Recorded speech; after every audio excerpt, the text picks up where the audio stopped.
Ada juga orang ganti nama tapi niatnya lain itu. Niat untuk menghilangkan keningratan. Sebaliknya ada yang namanya biasa tapi karena ingin jadi raja, dia pakai seluruh peralatan raja, gimmicknya dibikin raja-rajaan, kira-kira gitu. Ya. Nama depannya Joko-Joko gitu kalau nggak salah itu. Enggak, dia mul. Oh, dan mohon diikhlaskan untuk tidak disebut Bapak di sini. Siap. Dan mohon diikhlaskan kita tidak menyebut diri kita anak abah. Itu penting. Di ruangan ini jangan ada anak abah.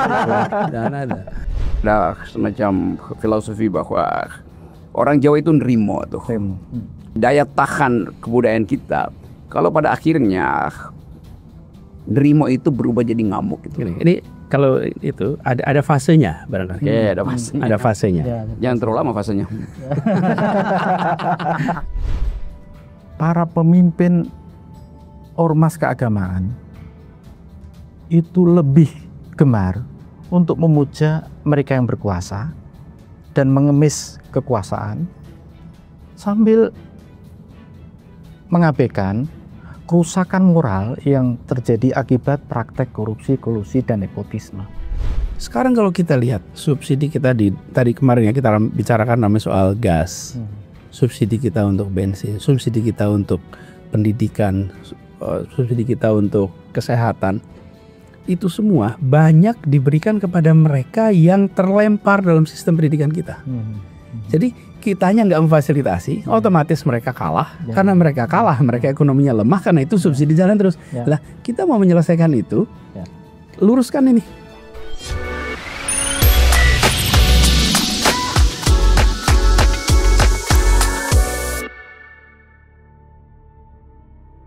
Assalamualaikum warahmatullahi wabarakatuh. Jumpa lagi, tapi kali ini tidak biasa.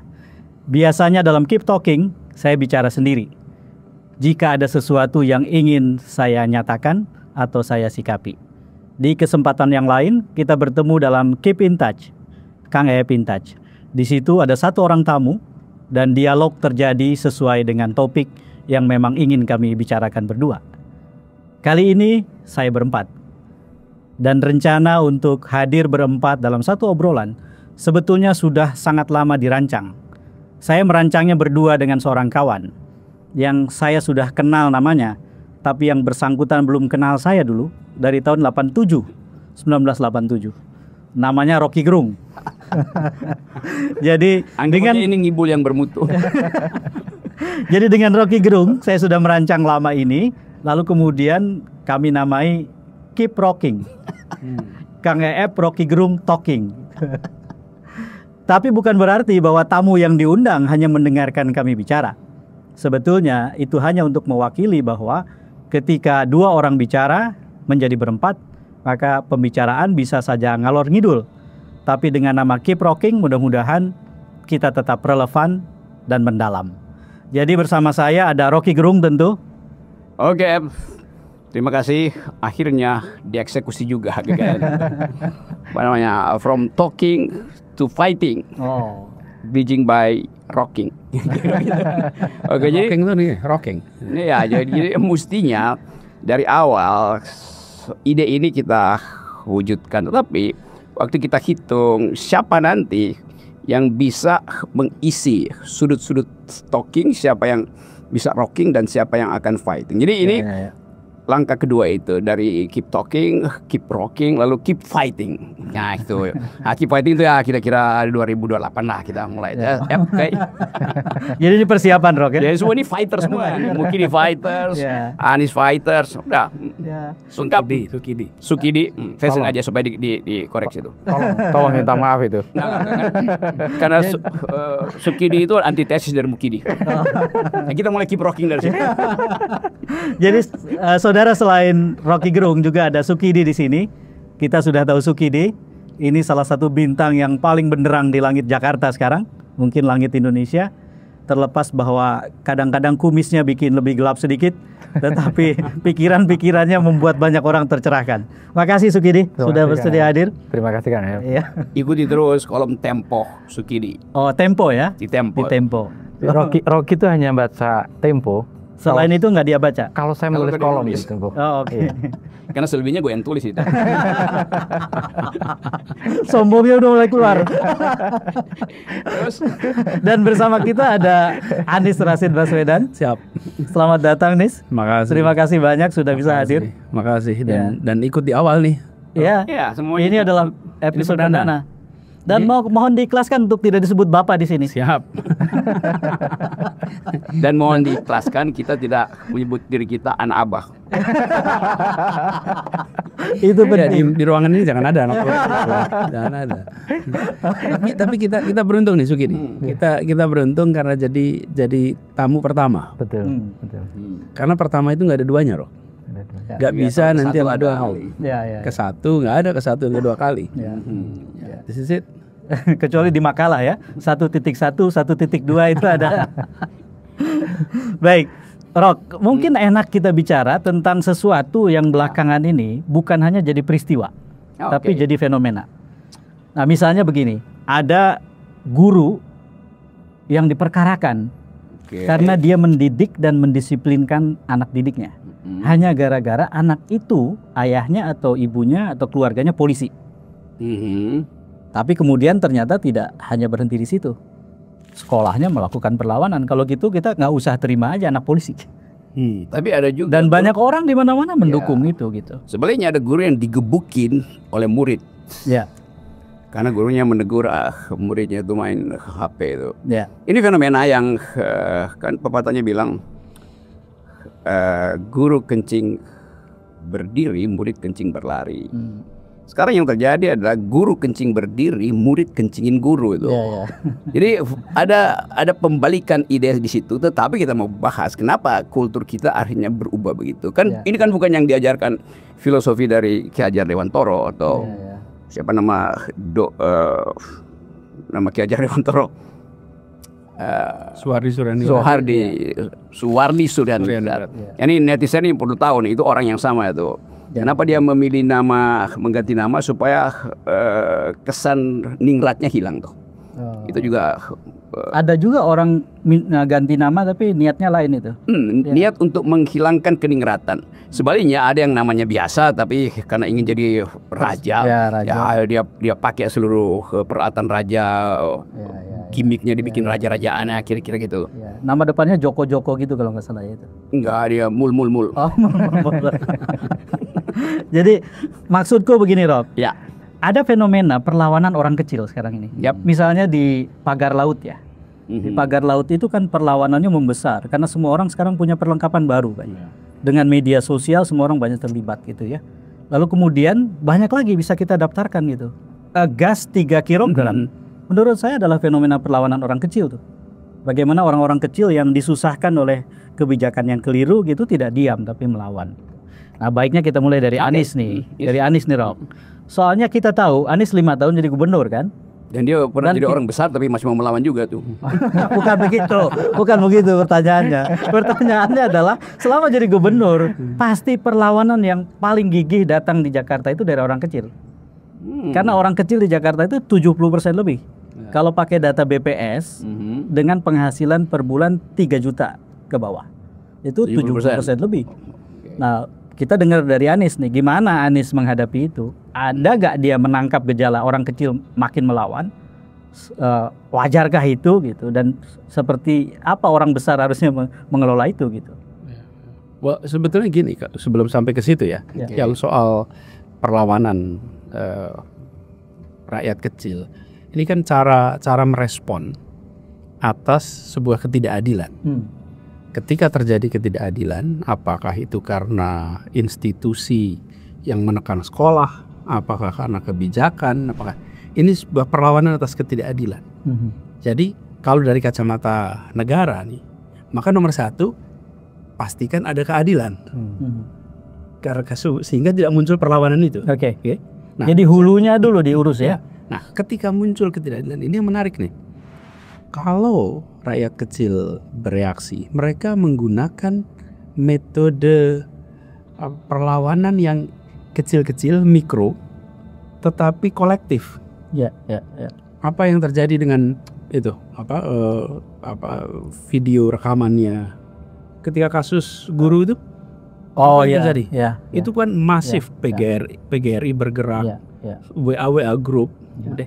Jadi Atau fenomena gus ketika jadi masalah waktu kemarin. betul. Nah, jadi kalau kita perhatikan sekarang ini perlawanan itu muncul karena orang memiliki perasaan simpati. Saya merasakan hal yang sama, saya bersimpati, saya menggaungkan yang sama. Iya. Coba kau pikir, apa sih yang membuat itu viral? Yang buat orang mau berbagi, kan dibayar juga enggak bagiin itu, Iya, nyebarin kan enggak. Iya. Apa sih yang muncul? Saya ingin perasaan yang saya sedang rasakan ini dirasakan juga sama orang lain yang saya kirimin. Ya. App nih, kalau kita terima sesuatu, saya mau kirim ke siapa? Kirim ke Rocky, kirim ke App, atau kirim ke Sukidi? Oke, saya akan ngirim sesuai dengan yang orang yang kira-kira nyambung dengan perasaan saya nih. Ya, ya. Saya nggak akan kirim kepada orang yang kira-kira nggak nyambung. Ya, ya. Nah, peristiwa-peristiwa seperti ini itu peristiwa yang ketika dikirim kemana-mana itu nyambung semua orang. Jadi kemudian menjadi simpati Ya. kolektif. Ya. Nah, waktu kita di Jakarta, saya pernah melihat situasi yang terjadi itu justru ketika kami masuk pada saat masyarakat di bawah itu tegang dengan soal penggusuran. Ya. Pada saat itu. Ya. Jadi ketika kita mulai itu justru mulai dengan memanusiakan. Jadi situasinya agak berbalik deh. Ya. Kalau kita hadapin dulu.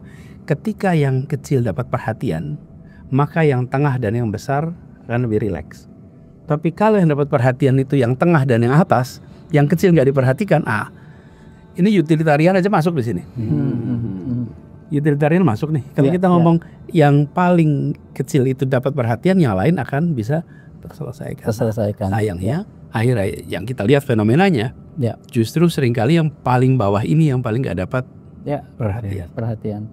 Ya, seperti tata niaga gas LPG 3 kg yang dikorbankan kan jejaring tata niaga paling bawah, yang keuntungannya itu paling kecil, yang sebetulnya mereka yang langsung mendekatkan gas LPG ke rumah-rumah, ke setiap orang itu rumah tangga. Dan jangan lupa, setiap kali kita bikin sesuatu itu apa kebijakan apapun ya, misalnya gini, kita putuskan untuk membangun jalan tol misalnya. Oke, jalan tol dibangun, bagus jalan tol itu dibangun, Jakarta sampai Surabaya misalnya tol. Yang harus kita ingat bukan hanya siapa yang dapat keuntungan dari jalan tol itu dibangun. Yang negara harus pikirkan lah siapa yang dirugikan dari jalan tol itu dibangun. Ya, ya. Oke, jadi bukan hanya entry strategi. Entry strategi itu kan kita bikin jalan tol, gimana caranya orang bisa menggunakan dengan baik, biayanya berapa. Tapi harus ada exit strategi. Untuk siapa? Untuk mereka yang akan kehilangan kehidupan gara-gara jalan tol. Ya, ya. Nih, seluruh warung Pantura, seluruh bengkel Pantura, seluruh hotel Pantura, oke? Seluruh UMKM Pantura, itu mereka akan kehilangan. Nah, yang namanya policy makers itu nggak boleh hanya mikirin tentang ini yang baru ini penting. Sebentar, yang lama ini harus ada exit. Ya, ya. Nah, jadi ketika kita bikin kebijakan misalnya, oke, gas yang akan kita lakukan A, B, C, D. Ingat, ini akan ada losing party. Akan ada pihak yang kehilangan. Nah, yang kehilangan ini harus ada exit strategi. Ya. Apalagi regulasinya dibuat tanpa mitigasi. Konyol emang. Ya, ya. Dan kan mesti kita hitung sesuatu yang direncanakan secara massal pasti di dalamnya akan ada kekacauan itu. Mestinya dari awal kekacauan itu dulu yang dibayangkan. Itu sama seperti waktu Perang Dunia Kedua, Amerika berhitung ini kalau Eisenhower Plan dibikin itu Eropa pasti hancur. Karena itu disiapkan dulu Marshall Plan-nya. Kan begitu kan. Jadi pasti akan ada rekonstruksi itu. Tetapi saya akan balik nanti situ. Saya mau gali dulu. Kan kita lihat bahwa potensi kemarahan publik itu ada tuh. Kan kita mesti lembagakan itu supaya dia jadi energi untuk menghasilkan perubahan. Nah, kalau misalnya kita anggap bahwa ya Indonesia udah masuk pada semacam tahap kemarahan kelas itu tak bisa tercegah lagi tuh. Jadi gimana kalau kemarahan kelas itu yang bawa ini kemudian disiram oleh bensin etnisitas, bensin rasis, bensin agama, kan itu yang ingin kita hindari, bahwa antagonisme itu akan berlanjut pasti itu. Tapi kita mau lihat prediksi kira-kira pengalaman Anies itu kan ketika Anies bukan berkuasa tapi memerintah Jakarta, kan yang berkuasa yang lain pada waktu itu. Dia berupaya untuk Itu bisa panjang itu bahasnya.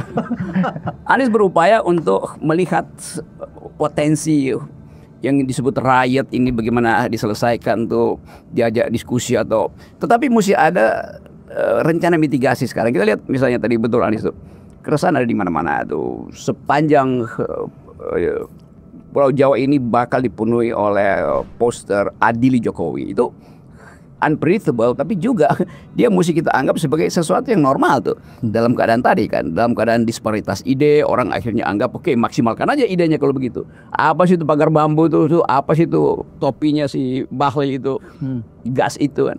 Lalu orang berpikir bahwa ya naikin aja isunya tuh, yaitu adili Jokowi. Jadi sebetulnya psikologi itu kan dicicil akhirnya kan. Begitu outletnya terbuka, orang klaim yang maksimal gitu. Gitu. Dan ide itu yang saya kira nanti minggu depan akan ditulis di Tempo oleh Sukidi, maka dia bocorin dulu deh kira-kira apa yang iya deh. Gimana deh? Bocorin deh. Saya kira apa yang dikeluhkan oleh Bang Rocky kalau saya ekspresikan dalam satu bahasa, satu ekspresi adalah public resentment. Jadi ada kemarahan publik terhadap situasi ketidakadilan yang itu dipertontonkan oleh aparatus negara. Dan kemarahan publik ini sudah lintas agama, kelompok. Bayangkan kita memperoleh satu kemarahan dari seorang Ibu Sumarsih yang mampu berjuang untuk memperoleh keadilan. Sumarsih yang Kamisan. Payung hitam ya. Payung hitam. Dan saya pernah diajak oleh Bapak Kardinal untuk berkunjung ke rumah Ibu Sumarsih, dan saya melihat dari dekat bagaimana perjuangan seorang ibu mencari keadilan. Hingga hari ini keadilan itu tidak diperoleh. Dan kita berdua sama saya pernah hadir di acara Kamisan juga untuk mengingat kembali satu peristiwa kekejaman terhadap nyawa manusia yang selama lebih dari 10 tahun tidak pernah bisa diselesaikan. Jadi saya melihat bahwa kalau kita putting together ya, public resentment ini dari berbagai titik-titik wilayah di Indonesia, kita akan memperoleh satu kemarahan publik yang cukup luas. Orang melihat bahwa kemarahan akibat gas melon itu hanya soal gasnya, tapi kita melihat potret rakyat kecil yang betul-betul menjadi korban dari ketidakadilan. Jadi sebetulnya yang sedang diganggu kelangsungan hidup mereka. Kelangsungan hidup dan bukan ketersediaan gas melon di dapur mereka. Iya, dan sikap umum dari masyarakat kita, terutama dari pemerintah, dari moral respon dari masyarakat kita, bahwa umumnya kita ini terbiasa untuk memuja mereka yang berkuasa dan kaya sambil menghardik mereka yang miskin dan berkondisi lemah. Dan ini bagian dari korupsi dari sentimen moral yang telah diprediksi oleh Adam Smith sejak beliau menulis buku Teori Moral Sentiment. Dan apa yang diprediksi Adam Smith itu terjadi hari-hari ini, yaitu adalah kebiasaan orang untuk memuji mereka yang kaya dan berkuasa, sambil pada saat yang bersamaan menghardik mereka yang miskin dan berkondisi lemah. Itu pertanda dari kerusakan korupsi moral itu. Jadi akar dari masalah ini buat saya adalah sikap umum kita yang terbiasa untuk menjilat kekuasaan sambil menghardik mereka yang lemah. Dan ini saya kira sikap yang perlu kita evaluasi secara luas. Coba kita evaluasi sampai di situ ya. Coba Bang Rocky, bayangkan ya, betapa para pemimpin ormas keagamaan itu lebih gemar untuk memuja mereka yang berkuasa dan mengemis kekuasaan sambil mengabaikan kerusakan moral yang terjadi akibat praktek korupsi, kolusi, dan nepotisme. Ya itu meluas sampai universitas kan. Universitas yang fungsinya itu menggali pikiran, dia lebih suka menggali tambang itu. Jadi saya gali sedikit ya. Kan masyarakat kita, mayoritas masyarakat Jawa terutama ada semacam filosofi bahwa orang Jawa itu nerimo tuh. Tapi jarak antara nerimo dan ngamuk itu bisa hanya karena kenaikan BBM itu, hanya karena satu pom bensin dibakar, hanya karena meledaknya gas melon itu. Jadi kita mau lihat misalnya tadi daya tahan kebudayaan kita, kalau pada akhirnya nerimo itu berubah jadi ngamuk itu kan, emak gitu kan. Dalam bahasa Inggris itu perilaku orang Melayu yang tanpa asal usul tiba-tiba udah berkelahi di mana-mana. Nah kita mau lihat bagian itu dulu tuh, apa betul atau bukan apa betul, bagaimana supaya jadi betul bahwa nerimo itu harus menjadi ngamuk. Gini, kalau boleh saya terusin dikit ya. Gini, ini kalau itu ada fasenya barangkali. Ada fasenya. Jangan terlalu lama fasenya. Ada fasenya. Jadi Rocky menjadi Rocky, nggak sabaran dia ingin segera yang fase ngamuknya. Jadi kan ini kita sama-sama pakai bahasa Jawa nih, nerimo ing pandum. Wah, persis. Nerimo ing pandum, menerima. Nah, tapi kalau nih misalnya nih kakinya Sukidi diinjak sama Rocky. Diinjak. Sukidi pertama kali, waduh, diinjak sama Rocky ini. Orang ini udah tenar, ya kan? Masa saya mau protes? Orangnya dipuji semua orang, masa saya mau protes? Fansnya banyak. Saya terima aja lah. Saya nerima aja nih, diinjak. Itu nerimo yang lain. Injak lagi. Ngalahnya itu fase ngalah itu. Ya udah saya terima ini ngalah. Udah diinjak. Terus akhirnya, Mas, mohon maaf Mas, kaki saya diinjak. Oke. Oh sorry, Sukidi saya pindah. Sukidi pindah. Rocky mendekati lagi, diinjak lagi. Jadi dari ngalah, dia geser jadi ngalih. Udah geser, masih diinjek lagi, baru ketiga tuh ngamuk, Pak. Ini sama dengan bukunya. Jadi ngalah, ngalih, ngamuk. Kalau menurut Mulyono itu ada 4. Kalau menurut Mulyono. Jadi setelah ngalah, ngalih masih ada 1 sebelum ngobong atau ngamuk. Apa tuh? Ngomong. Jadi kalau ngalah itu katanya ya seolah tidak terjadi apa-apa. Kalau ngalih dia lebih baik tidak ketemu orang itu, tidak berurusan dengan dia gitu. Kalau ngomong dia ekspresikan, itu udah tingkat ketiga. Ya kalau bisa ngomong. Terakhir baru dia ngobong atau ngamuk. Ya. Ini serius ini kita mau lihat tadi sequences itu tuh dalam satu timeline ekonomi politik kan. Dalam timeline ekonomi politik dihubungkan dengan perubahan global segala macam itu. Lalu kita mulai melihat bahwa ada antropologi pada bangsa ini untuk tadi mendem dulu lalu berantakan tuh. Dulu ada buku ditulis oleh Albert Camus untuk memperlihatkan bagaimana emosi tumbuh dan menghasilkan revolusi itu. Dulu bukunya begini, judul bukunya Resistance, Rebellion, and Death itu. Bertahan, memberontak, dan akhirnya mati. Jadi kira-kira di dalam psikologi manusia itu ada batas. Ketika orang merasa, lu kelewatan deh, keterlaluan lu. Tetapi dalam demokrasi ini disalurkan lewat institusionalisasi kan. Nah sekarang nggak ada orang yang percaya pada pelembagaan kemarahan. Nah ini masalahnya nih. Master Sukidi, sesi berikutnya yang akan ditulis di Tempo pasti yang beginian kan. Sebetulnya ada satu ini juga literatur yang dekat dengan kita itu. Dulu Romo Mangunwijaya pernah nulis khusus di Prisma antara lain tentang kelompok marginal. Kelompok terpinggirkan. Jadi menurut Romo Mangun itu memang prosesnya itu ada tahapan.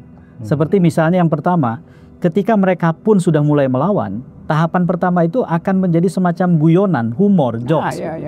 Satire. Jadi kata Romo Mangun, semakin tidak adil, semakin mengikat, mengkekang satu sistem, itu akan melahirkan humor yang berkembang biak luar biasa. Karena orang-orang kecil yang terpinggirkan, yang dikalahkan terus-menerus, itu akhirnya pertama dalam tahap awal akan melawan dengan itu. Karena itu kita kan masih ingat ketika kalau teori besarnya James Scott, kita masih ingat kan ketika Uni Soviet jatuh itu, maka buku pertama yang menyebar di seluruh dunia adalah mati ketawa cara Rusia itu. Kita baru tahu bahwa ternyata sepanjang sejarah komunisme yang sangat ketat itu, humor, jokes itu berkembang luar biasa gitu. Yang sampai sekarang itu menurut saya belum ada yang lawan tuh hasanahnya tuh. Sebenarnya ada istilah bagus sekali dari Romo Mangun, Oke. yaitu adalah Grundelan Republik. Grundelan Republik. Iya, dan Oke. Grundelan itu justru muncul di kalangan kaum lemah. Ya. Karena hanya itu yang mereka Iya Bisa. itu tahap awal mereka melawan itu. Grundelan, tapi orang sering lupa bahwa Grundelan itu disikapi secara sinikal. Seolah sikap acuh tak acuh, sikap pesimis. Padahal kata Romo Mangun, Grundelan itu justru merefleksikan sikap iman yang terlibat pada situasi yang ada. Dan dari Grundelan itu Romo Mangun memberikan satu pesan bahwa ini loh Grundelan orang kecil yang justru merefleksikan spirit mencintai Republik.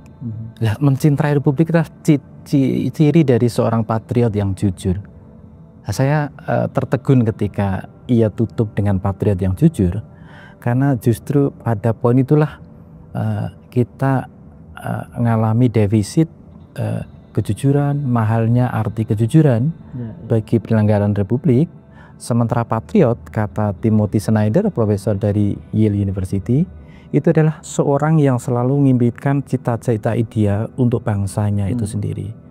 Nah, hari-hari ini justru bukan cita-cita ideal itu yang menjadi semangat patriotik yang terjadi pada Republik ini, tapi justru semangat untuk merusak tanah air dengan populisme, dengan kebohongan, dengan politik yang menghalalkan segala cara. Ini saya mau hindari situasi yang terlalu kontemplatif. Ya. Ini kan Gimana nih? Coba di rocking sedikit. Justru saya ngimbangi Rocky ya. Belum mulai nih. Sukidi diturunin dikit. Jadi gini, Kita nggak jadi lawan rasanya gitu. suatu waktu saya masih mahasiswa itu pergi ke Jogja cari. Itu udah lama banget tuh. Kalau dia lama banget tuh cari Romo Mangun. Karena disebut Romo Mangun. Iya. Saya ingin undang Romo Mangun itu untuk menerangkan keadaan Orde Baru dari sudut pandang kekurangan ide. Oke. Romo itu di asrama itu apa yang bisa kita perbaiki itu? Dia bilang begini nih, hanya ide, kira-kira kalimatnya begini, hanya ide yang utuh yang mampu untuk mengikat kita. Lalu akhirnya dia pidato tuh, saya undang dia ke Jakarta, dia pidato tentang pikiran-pikiran awal Republik. Dia mengambil posisi sebagai seorang Syahriris itu. Betul. Jadi kelihatannya sosial demokrasi itu ada di kepala Romo Magnis dan dia Romo Mangun, ya sama aja lah Romo Magnis juga. Sama-sama Romo. Jadi kelihatannya pada waktu itu Romo Mangun mendeteksi bahwa Indonesia kelebihan pertumbuhan ekonomi yang tidak bertumbuh adalah ide itu. Nah, mulai dari situ saya membaca bahwa mereka tadi yang mengerti tadi keadaan keresahan di bawah itu lalu dikanalisasi lewat Kali Code kan, politik Kali Code itu. Tetapi di kepalanya tetap ide itu harus ada ide utuh untuk menuntun negeri ini nih. Gitu. Nih coba yang ini kan ide utuh menuntun Republik. Ya. Tadi Sukidi cerita tentang gagasan-gagasan awal ketika Republik ini didirikan. Ketika berada di kampus atau di dalam percakapan intelektual, maka gagasan itu akan meluncur dan dibahas sebagai gagasan. Ketika masuk ke dalam wilayah politik, maka gagasan yang muncul itu akan diassess dalam bentuk jadi policy tidak, jadi perilaku tidak, ya.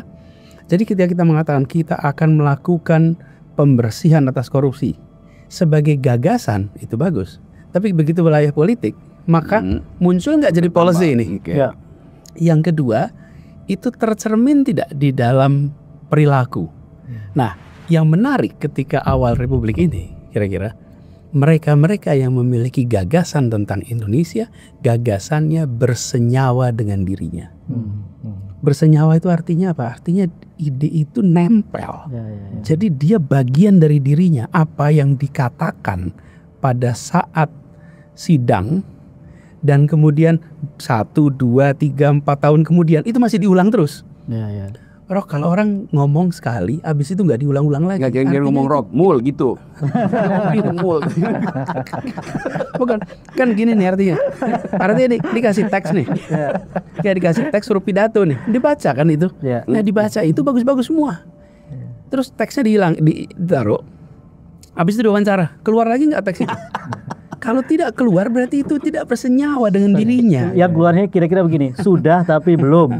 Iya. Kan indikasi senyawa apa tidak itu waktu nggak dikasih teks. Ini ngomongnya beginian. Sebentar, terusin dulu. Bentar. Sabar. Jadi Mas Anies, untuk sampai fase ngamuk, penjelasan dari kan selama panjang. Jangan masuk situ dulu. Ini Maksudnya tunggu sebentar. Kita kasih waktu sebentar. Begitu teksnya langsung semangat cuman. Nah, jadi saya melihat gagasan itu setuju, Rob. Gagasan ini penting sekali. Dan gagasan itu harus bersenyawa dengan orangnya. Supaya dia muncul dalam insting pengambilan keputusan. Kalau gagasan itu tidak bersenyawa, dihadapkan dengan sebuah fenomena harus ambil keputusan, dia nggak muncul itu. Jadi misalnya gini, prinsip saya kalau laptopnya belum di-charge. Iya, loh, kita akan ketemu dengan segala macam situasi kok kalau di situasi pengambilan keputusan itu. Nah, tapi kalau misalnya nih bicara keadilan sosial itu menjadi pegangan utama. Ketemu fenomena apapun, dia akan gunakan ini tuh sebagai alat tuh. Kalau yang muncul pragmatisme, apalagi oportunisme, maka ya itu akan muncul. Kalau yang saya perhatikan saat ini, kalau usaha saat ini berapa dekade ini, berapa saat tahun ini nggak apa-apa. Ya, sampai sekarang gitu maksud saya, bukan cuma sekarang aja. Jadi gagasannya itu, kalau bicara satu value, ya, itu values. Yang satu lagi itu adalah cost benefit sebagai kuadran.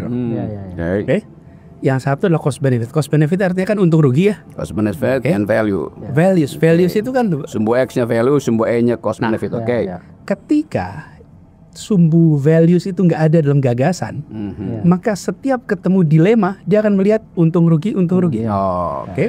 Tapi kalau ada sumbu values, ketika ketemu dilema, maka dia pertimbangkan 4 faktor nih. Values. Jadi misalnya menghadapi ketidakadilan, persoalan hilangnya satu sumbu ya. Ya, yang saya khawatirkan selama beberapa waktu ini kita hanya di Republik ini fokus pada cost benefit, good and bad. Bukan right and wrong aja. Bukan values. Nah, apa yang terjadi? Yang terjadi kemudian ada ketika dikerjakan lewat waktu, rentang waktu, muncul inkonsistensi. Karena yang menjaga konsistensi itu sumbu yang vertikal, aksis yang X ini itulah yang menjaga konsistensi. Nah, yang menarik para pendiri Republik kita itu, apakah karena perjalanan intelektualnya yang hampir semuanya adalah kaum intelektual, di mana bacaan diperas menjadi penderitaan. Bayangin, bacaannya tentang kemerdekaan, bacaannya tentang kesetaraan, terus dicampur dengan perjalanan penjara, perjalanan penekanan, maka dia mengkristal menjadi sebuah idealisme yang solid. Jadi ketika kemudian masuk di fase merdeka gitu kira-kira nih, mereka tuh melewati itu udah dengan pegangan yang kuat gitu.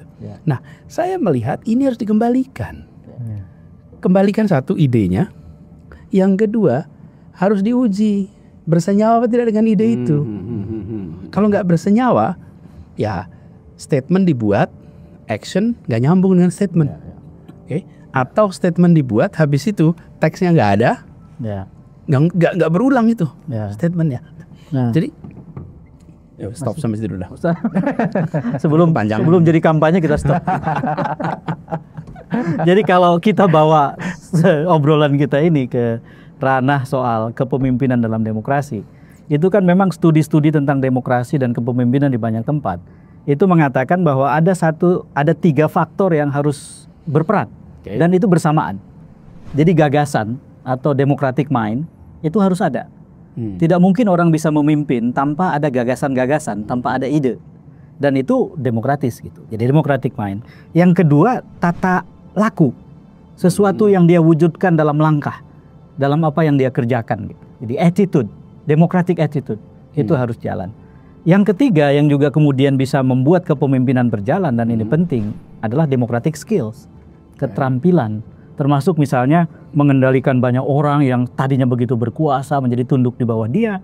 Dalam waktu yang sangat cepat dia bisa mengendalikan semua pos-pos terpenting di bawahnya dan lain-lain, itu skills. Persoalannya saya kira seringkali pemimpin-pemimpin republik ini belakangan ya, itu ketika skillsnya luar biasa gitu, gagasannya nggak ada. Dan Gimana tadi ketika yang 3 tadi coba? democratic mind, Oke. democratic attitude, democratic skill. Nah, itu 3 itu harus berkumpul dalam ada itu pemimpin di itu. 10 tahun ini tuh dipraktekkan itu. Nah, Democratic mind itu diolah oleh seorang raja. Oke. Yang kedua tadi Attitude, attitude itu diolah oleh follower. Oke. Yang ketiga itu skill, skill itu diolah oleh para buster. Itu yang terjadi. Lengkap ya. Lengkap sudah ya. keduanya lengkap. Tapi saya kira kembali ide Mas Anies, salah satu respon saya adalah ikhtiar Mas Anies untuk mengembalikan kembali semangat gagasan, semangat ide ke pendiri republik itu. Ya. Saya kira itu yang perlu kita gaungkan, terutama pada ide pada pidato 1 Juni 1945 ketika Bung Karno berpidato. Saudara-saudara, apakah kita hendak mendirikan Indonesia merdeka di mana kaum kapital merajalela, atau Tapi kita Bung Karno nggak selembut itu ngomongnya. atau kita hendak mendirikan Indonesia merdeka di mana rakyat bersama sejahtera. Persis 79 tahun kemudian, ide kesetaraan, ide one prosperity, kemakmuran bersama, itu justru gagal total setelah 79 tahun kita merdeka. Yang terjadi ketimpangan yang begitu tinggi, yang terus naik, dan itu mengkhianati ide tentang kesetaraan dalam ekonomi, kesetaraan dalam politik. Bayangkan ya, mimpi Bung Karno, Bung Hatta itu kan sebenarnya 2. Pada Bung Karno kita belajar tentang bahwa demokrasi politik itu menghasilkan kesetaraan, tetapi justru diberangus melalui praktek nepotisme. Yang oleh Bung Hatta kita belajar demokrasi ekonomi yang menghasilkan kesejahteraan bersama, tapi justru ditindas oleh kapitalisme kroni yang justru memberikan privilege kepada mereka minoritas kaya sambil mengesampingkan mayoritas menengah dan bawah yang tertatih-tatih untuk hidup sejahtera itu sendiri. Sehingga semangat ketimpangan ini, Rocky, saya kira yang jarang menjadi diskursus publik, padahal ini menurut saya yang paling membahayakan bagi keberlangsungan republik. Karena apa? Karena ke depan kita tidak akan ditentukan oleh percekcokan politik semata, tapi sebenarnya masyarakat yang terbelah secara ekonomi. Dan mayoritas masyarakat kita, menengah maupun bawah, itu tidak akan bisa mengejar, entah mereka kerja 24 jam sekalipun, tidak akan mengejar ketertinggalan dari semua aspek. Karena apa? Karena udah ketimpangan ini terjadi di hampir semua lini. Ketimpangan aset, ketimpangan tanah, ketimpangan pendapatan, ketimpangan pendidikan, ketimpangan akses kesehatan, dan ketimpangan yang lain itu sendiri. Hingga kita semangat untuk membalikan ide pada republik, itu saya kira menjadi agenda besar kita. Setuju tentang ininya, ketimpangan yang luar biasa, dan itu yang harusnya jadi fokus perhatian kita. Dan saya melihat soal ketimpangan ini bisa kita selesaikan 100%, mungkin tidak. Karena tidak mungkin ada situasi di mana negara tanpa ada disparitas, itu pasti akan ada. Hanya kalau kita lihat di mana hulunya terjadi ketimpangan ini. Salah satu hulunya adalah akses pada pendidikan. Yang membuat kita semua ada di ruangan ini itu kan karena kita semua terdiri. Sukidi ini dari Sragen. Kalau dia tidak dapat kesempatan sekolah madrasah di Jogja, MAN 1, gak dapat kesempatan kuliah, sebenarnya dia masih petani. Ya. Betul nggak Sukidi? Ya, betul. Yang membuat Sukidi duduk di sini itu apa sih? Pendidikan. Pendidikan. Ya. Yang ayah duduk di sini apa? Dari Cibarusah. Ya. Kita ini duduk ini karena keterdidikan, bukan sekolah semata-mata. Kalau Rocky dari Tapi kecil udah duduk sekitar sini. Dia orang Menteng dia. Enggak, Pak. Kalaupun Rocky udah di sini, dia generasi kedua. Paling enggak bapaknya ngalamin. Betul enggak? Saya ini generasi kedua. Iya, iya. Orang tua saya yang diangkat Iya. kelasnya. Iya, iya. Oke? Orang tua saya yang diangkat kelasnya. Tapi kami generasi kedua. Nah, tapi apa yang menarik? Ini Rocky yang harus kita beresin. Karena menyelesaikan ketimpangan bukan semata-mata ditandai dengan soal Gini rasio yang beres, bukan. Tapi justru menurut hemat kami, nah ketimpangan itu dimulai dari pendidikan. Ya.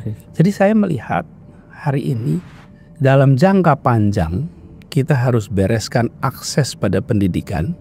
Dalam jangka pendek akses kepada kesempatan ekonomi. Nah, yang saya khawatir soal pendidikan ini nggak jadi perhatian serius. Iya. Kenapa? Karena pendidikan itu hasilnya itu nampaknya satu generasi. Iya. Kalau ekonomi intervensi hari ini angkanya pertengahan tahun akan kelihatan, akhir tahun kelihatan. Kalau yang ini tidak. Nah, bagi yang berada di wilayah politik melakukan intervensi di pendidikan tidak bisa diklaim pada saat pemilu besok. Ya, betul. Kalau melakukan intervensi di ekonomi, di infrastruktur, bisa ditunjukin hasilnya. Apalagi bantuan sosial. Apalagi kalau intervensinya ke Mahkamah Konstitusi itu langsung kelihatan hasilnya. Kelihatan. Langsung. Pada hari yang sama. Betul. Menurut saya teruskan serius ini. Apa soal ini? Kenapa? Coba kalau kita perhatikan ya. Apakah itu Korea? Apakah itu Cina, apakah itu dulu awal Jepang, apakah itu Singapura. Semuanya mulai dari akses pada pendidikan ditambah pendidikan berkualitas. Nah, sekarang ini Rob, kayak piramid nih. Kayak piramid. Sebutlah nanti angkanya bisa di double check ya. Tapi kira-kira masuk SD 5,6 juta. Kira-kira. Lulus SMA kira-kira 3,7, 3,8 juta. Nah, itu yang hilang per angkatan itu bisa hampir 1 juta sampai 2 juta. 1,8 sampai 2 juta per angkatan. Jadi kalau ini biarkan terus, maka anak pernah kelas 1 SD nggak pernah lulus SMA. Dan itu artinya mereka tidak mungkin masuk sektor formal. Mana mungkin sektor formal itu persyaratannya SMP, SMA minimal. Nah, apa yang terjadi? Ini berlangsung lama. Nah, kalau ini kita beresin, setiap wilayah jumlah bangku SD sama dengan bangku SMA. Apa yang terjadi? Kita akan punya seperti garis lurus tuh. Yang masuk SD nggak seperti piramid seperti sekarang. Sehingga akses pada kesempatan untuk sejahtera mesti lebih baik. Sekarang kalau kita lihat subsidi kita tadi kemarin ya kita bicarakan namanya soal gas, subsidi kita untuk bensin, subsidi kita untuk pendidikan, subsidi kita untuk kesehatan, itu semua banyak diberikan kepada mereka yang terlempar dalam sistem pendidikan kita. Jadi kitanya nggak memfasilitasi, otomatis mereka kalah. Karena mereka kalah, mereka ekonominya lemah, karena itu subsidi jalan terus. Lah kita mau menyelesaikan itu, luruskan ini. Artinya masalah di hulu dibereskan. Dulu, ini memang jangka panjang. Di hilir-hilirnya doang. Betul. Ini jangka panjang. Nah, karena jangka panjang seringkali di wilayah politik tidak diminati. Kenapa? Karena nggak bisa ditunjukin hasilnya besok. Saya beri contoh ya. Kita kan ada World Economic Forum ya. Itu World Economic Forum itu setahun sekali ya. Davos, tiap bulan Januari. Pertanyaan, kalau World Education Forum tiap apa? Tiap 15 tahun sekali. World Economic Forum tiap tahun sekali. Apa artinya? Artinya kalau ekonomi itu kita intervensi sekarang, berapa bulan kelihatan, tahun depan ketemu lagi. World Education Forum tahun 2015, nanti baru ada lagi tahun 2030. Dibikin mana tuh? 2015. Terang di mana? Di Seoul. Di Seoul. Tahun 2015. Oke, berarti Sebelumnya 2010 2000, ya. sebelumnya tahun 85, sebelumnya tahun 70. Jadi kalau World Education Forum itu 15 tahun sekali. Karena apa? Mereka tahu bikin kesepakatan hari ini, 15 tahun lagi baru ngecek nih hasilnya. Ya, ya. Kalau World Economic Forum kesepakatan hari ini, ya 2 bulan lagi. Nah, kita Indonesia ini kalau tidak segera, dan ini gagasan siapa? Bung Hatta, Bung Karno dari awal. Bung Hatta aja ketika PNI nggak ada, dibikinnya Pendidikan Nasional Indonesia, bukan? Karena dia sadar persis, inilah hulu. Nah, kalau hulunya diberesin, sabar nih 2-3 pemerintahan, itu akan keluar hasilnya. Jangka pendeknya, ketimpangan antar kelas, ketimpangan antar wilayah, ketimpangan kawasan itu dibereskan. Nah, kalau itu ada, maka kita serius melaksanakan Pancasila yang seperti kita bilang tadi tuh. Ya, ya. Tapi kalau tidak, hulu ini akan selesai. Ya. Akan selesai. Rok, gini Rok, kita kembali ke soal perlawanan orang-orang kecil itu Rok. Ya. Pastikan dalam bayangan orang seperti Rocky, ya jangan sekedar marah-marah terus gitu. Tapi kemudian melembaga menjadi satu perlawanan yang menghasilkan perubahan, kan begitu ya. Problemnya seringkali adalah apa yang digambarkan Ani Sukidi tentang pragmatisme di kalangan pemimpin, itu juga menyebar ke bawah kan. Dan mereka kemudian menawarkan cara pragmatis untuk membuat mereka dipilih gitu di bawah. Sekarang bagaimana kita menyiasati ini? Kita mau menggerakkan orang-orang kecil untuk melawan secara terlembaga, ada perubahan gitu ya. Tapi kurang lebih persoalan yang sama ada pada mereka gitu. Apa yang dari sisi kebudayaan harus jadi strategi dalam konteks itu? Oke, kita lihat kenapa orang menerima tadi. Ya karena siapa yang bikin teori culture of poverty itu, apa namanya? Kultur kemiskinan itu. Nah, di kita di Indonesia itu tetap kalau kita lihat sejarah perubahan politik yang di dalamnya ada kekerasan, selalu ada faktor ekonomi di situ kan. Dan saya kira itu semacam kepastian sosiologis bahwa ketika tabungan habis, maka kecemasan masa depan itu menjadi-jadi, kan itu dasarnya. Nah, kita mulai lihat sekarang bahwa ya statistik udah kita baca tuh, kelas menengah turun, sementara yang berupaya menjadi kelas menengah tertahan justru oleh kebijakan-kebijakannya memberatkan pajak, harga, energi segala macam itu. Jadi secara sosiologis memang ini akan meledak kan nggak mungkin kita bilang ya orang Indonesia tuh penuh dengan toleransi. Bukan, toleransi itu hanya bisa kita ucapkan kalau tadi batin dia itu tidak diganggu oleh kehidupan sehari-hari itu. Ya ada politics of hope, ekonomi akan bertumbuh 8% kata Pak Prabowo. Iya, tapi menyebutkan tadi itu nggak bisa diputuskan di Davos kan. Bahwa ekonomi akan tumbuh 8% tuh. Kita mesti lihat tuh apa yang bisa bikin rakyat percaya 8% akan tumbuh kan. Itu lain lagi, yang diputuskan di Davos itu beda dengan apa yang ada di tempat-tempat jajan mak-mak yang lagi nunggu anaknya di TK itu. Dan akhirnya lihatnya tinggal 20.000 pergi ke ATM, nggak ada yang masuk kan. Jadi kelihatannya kondisional ini, syarat-syarat ini mulai terpenuhi. Nah, sebaiknya kita berpikir buruk aja bahwa satu waktu ini akan meledak tuh. Kan dari awal kita tahu bahwa nggak mungkin semacam kegembiraan palsu ada presiden baru, tiba-tiba orang percaya pada harapan. Iya, kalau harapan itu tidak dicicil dalam bukti, orang akan anggap diam-diam dia akan bilang ya bohong sih, tetapi ya udah kita tunggu sedikit lagi deh. Nah, sampai sekarang orang tunggu dua hal, kepastian Prabowo untuk mengubah kabinet itu kan, yang secara retorik disebut pro rakyat. Ya pro rakyat adalah tuntut yang Anda punya sekarang itu pro rakyat apa enggak tuh? Sri Mulyani yang secara dipamerkan berpuluh-puluh tahun itu teman baik saya tuh, integritas, akhirnya kena dirjennya. Sri Mulyani bisa ngeles. Mendukung Sri Mulyani jadi calon presiden, Rocky. Iya pernah saya dukung itu betul-betul tuh. Dalam sejarah kita dulu. Iya, saya bahkan pernah siapkan dia satu vehicle partai itu. Iya. Tetapi pada waktu itu kan yang mengolah dia, mengasuh dia itu beda dengan yang dia nikmati sekarang. Lalu kita uji ya orang artinya berbeda itu. Jadi ya mungkin Sri Mulyani akan bilang ya kan dirjennya itu dari kasus kemarin ke asuransi. Artinya you nggak tahu dong track record dari dia kan. Si dirjen ini ya akhirnya harus dia terima karena didesakkan untuk jadi dirjen anggaran kan. Jadi semua itu terkait dengan akses langsung, assessment langsung seorang pemimpin terhadap kadernya dia kan. Itu saya kira conditioning itu dibaca juga oleh publik. Jadi publik tetap melihat bahwa ada yang nggak benar atau tumpukan kemarahan publik itu tinggal ada satu tipping point itu lalu tiba-tiba dia terbakar. Ya. Nah, salah satu poin yang di tulisan Tempo Sukidi itu, yang sempat saya baca itu adalah bahwa ketika misalnya tirani berkembang dalam demokrasi, salah satu penyebab kenapa tirani itu bisa berlanjut atau berkelanjutan bahkan itu adalah tidak adanya resistensi dari bawah.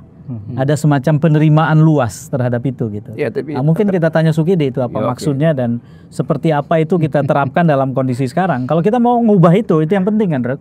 Namanya diminta pertanggungjawaban. Iya, itu kan yang penting. Kalau kita mau mengubah itu apa yang harus dikerjakan, Di gitu. Kira-kira itu, Di. Sebenarnya tirani itu kan satu hal yang justru paling dikhawatirkan oleh para pendiri Republik Amerika ketika mereka mendirikan Amerika. Karena apa?